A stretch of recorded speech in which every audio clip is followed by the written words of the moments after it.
Joining us now is former senior executive in the FBI Counterterrorism Division and SVP of the Soufan Group, Christopher O'Leary, and retired FBI agent and attorney Bobby Chacon. Gentlemen, welcome tonight. Thank you so much for joining.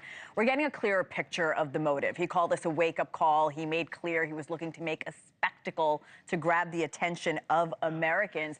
What are your thoughts on just what he claimed his motive to be here? Mr. O'Leary, I'll start with you. Well, unfortunately, I'm not surprised by it. First with the PTSD and the traumatic brain injury, we've had 20 plus years of conflict, and we have a number of individuals like the Master Sergeant who have all this scar tissue that's built up over time, and their susceptibility to something like this is increased. There's quite a bit of research done on this, so that's concerning. But the other thing, I think he was very deliberate in his actions. Whether he had a grievance against incoming President Trump or not, it was very symbolic that he was going to take a Tesla CyberTruck, park in front of the Trump hotel, but have limited scale violence to try to minimize any real destruction, because this was symbolic. It was a cry. It was, really explaining his grievance and his frustration. And terrorism, I know I put this in the political violence category and not really terrorism. It's theater. It's intended to be symbolic and to influence an audience beyond its immediate victims. And thankfully, there were no victims here. Thankfully. Mr. Chacon, his motive, much more political than we thought, calls leadership weak, says the country is heading for collapse. Did that surprise you at all? No, it didn't. I mean, I think a lot of soldiers returning from the Middle East feel that way. The mission there has kind of devolved into a very nebulous kind of objective. We don't really know what we're doing over there anymore. The objectives are not clear. We're still there after regime change. ISIS is now in Syria. Al-Qaeda, the Taliban is back in Afghanistan. So we really don't know after 20 years of war what we're doing in there, why we're there. And a gentleman like this, a soldier, comes back, and the ultimate frustration is he's losing friends, and he's watching friends and comrades get blown up and dislimbed and killed. And he blames it on the leadership back home because they're doing what they're being told to do, but there's no clear mission anymore. Christopher, we're learning more about the suspect. We know he was on approved leave per the Wall Street Journal. He was expected to go back to Germany on January 4th. He was an active duty soldier, a decorated soldier. But in his notes app, he shows a completely different ideology than the time he was serving. What do you make of that? Well, I haven't read through all of the notes, but listen, I think he probably thought he was doing some kind of patriotic duty, which is consistent with his lifelong service to this country. This is an act of desperation, but this is not in any way like the attacker in New Orleans who was carrying out an ISIS ideology. This was an act of political violence by somebody who has got mental scars, and he had some serious life changes, which made him susceptible to carry out an act of desperation like this. But I can't get inside of his head now, but my guess would be he thought he was doing something that was purposeful to draw attention to the wrong direction he thought this country was going in. And Bobby, let's talk more about the spectacle that the suspect claimed. Again, Tesla CyberTruck outside Trump Hotel. Now that we see the political notes that he made, should they explore that the location choice was deliberate here, where he drove 1,000 miles to get to the Trump Hotel?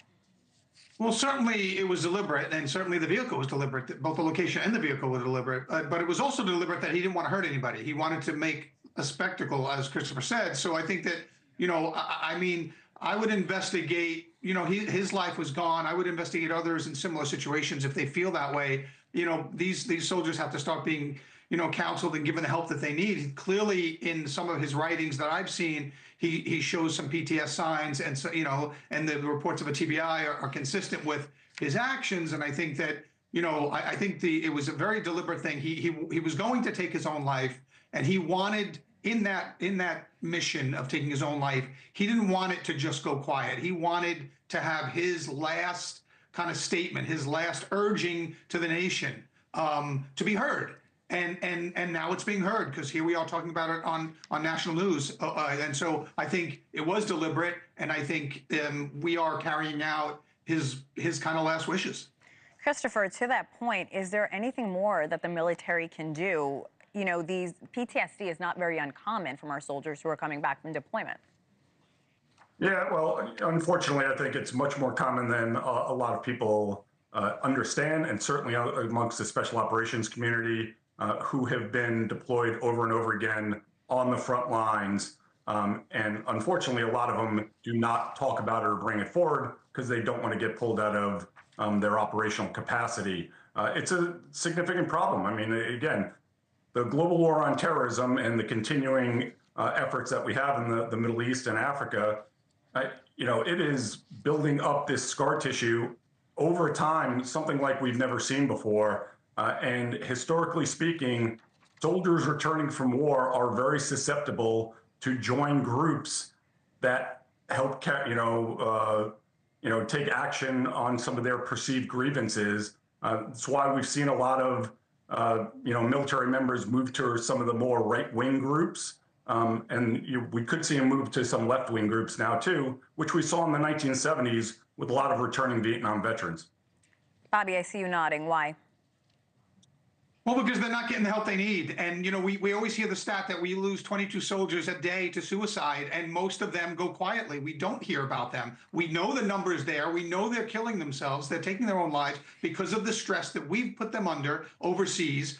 And this particular vet was going to be one of those 22, but he didn't want to go quietly. He didn't want to be just one of the 22. He wanted to be heard, and he set this in motion to be heard. So he is one of the 22 a day, that bad statistic, but he wanted to be heard. He just didn't want to be one of the 22. So this is the way he did it to make sure that his message was going to be heard. Vegas police have made it very clear that there's still no evidence of a connection between what happened in Vegas and, of course, the New Orleans terror attack. The FBI earlier today warned about copycats. Christopher, should the American public be concerned about these soft targets? Well, so terrorism, since its inception in the modern era, is about copycats. The first real major terrorist attack happened in 1856 when an Italian anarchist, Felice Orsini, tried to assassinate the Emperor of France, Napoleon III.